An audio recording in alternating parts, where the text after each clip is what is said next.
Do you believe that God is in control of everything? God is in control. Kaya nga po, no storm is stronger than your Savior.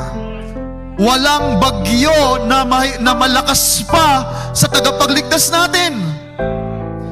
Nothing to fear, kaya sabi ng Panginoon, why are you so fearful? How is it that you have no faith? Bakit kayo natatakot? Wala ba kayong pananampalataya? Sa time na ito, inayaan ng Diyos na magkaroon ng bagyo, magkaroon ng typhoon, not because hindi kayang kontrolin ng Diyos, pero gusto ipakita ng Diyos sa mga apostles. Mga apostles, I can do everything. And as long as we are with God, nothing to worry. Lahat ng storm na pinagdadaanan natin, your friends may not understand, even sometimes we don't understand. At isa lang po masasabi ko, God has a purpose.